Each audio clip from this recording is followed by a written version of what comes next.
Hi అండి అందరికి. నా 7వ శుక్రవారం పూజ చాలా అంటే చాలా బాగా అయిపోయింది. చాలా అంటే చాలా బేగా కూడా అయిపోయిందండి. మార్నింగే పూజ అంతా ఫినిష్ చేసేసుకున్నాను. అమ్మవారిని చూసేయండి ఎంత బుజ్జిగా ఉన్నారు. ఇవాళ ఏంటో నా కంటికేమో అలా కనబడుతుంది. అమ్మ అలా నవ్వుతున్నట్టుంది. అసలు దగ్గర నుంచి ఫేస్ చూసుకొని అలా ఉండిపోయాను. అసలు ఆ ఫీలింగ్ అలా అనిపిస్తుందో తెలియదు, అమ్మ నవ్వుతుందో తెలియదు. మీరు చూసారు కదా, చెప్పండి.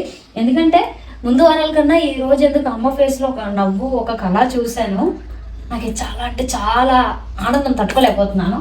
చాలా హ్యాపీగా ఉంది. అమ్మవారికి ప్రసాదంలో ఫ్రూట్స్, పరమాన్నం అండ్ పూజ అయితే ఇవాళ పారిజాత పువ్వులతోటి పూజ అయితే చేసుకున్నాను.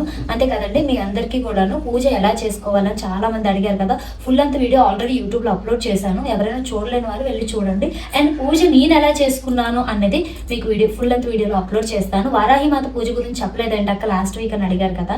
యాక్చువల్లీ లాస్ట్ వీక్ కొంచెం లేట్ అయ్యింది. పాపకి బయటకు వెళ్ళడం, ఫంక్షన్కి వెళ్ళడం, ఆ హడావిడిలోనే పూజ బాగా లేట్ అయిపోయింది అనమాట. అందుకోసం వీడియో అప్లోడ్ చేయడానికి అవ్వలేదు ఆ వారం. ఈ వారం అయితే వారాహి అమ్మ పూజ రాత్రికి ఫుల్గా నీట్గా నేను ఎలా చేసుకున్నాను అనేది కూడా క్లియర్గా ఎక్స్ప్లెయిన్ చేసి, నేను ఎలా చేసుకున్నదాన్ని క్లియర్గా చూపించి మరి మీ అందరికీ చూపిస్తాను. ఫుల్ అంత వీడియో ఈరోజు నైట్ అప్లోడ్ అవుతుందండి. అండ్ నా 7వ శుక్రవారం పూజ ఎలా ఉందో కామెంట్ చేయండి. నా అమ్మ అయితే వాళ్ళు చాలా ఆనందంగా ఉంది. దుర్గమ్మ అంతకన్నా ఆనందంగా నేనున్నాను. జై దుర్గా భవాని.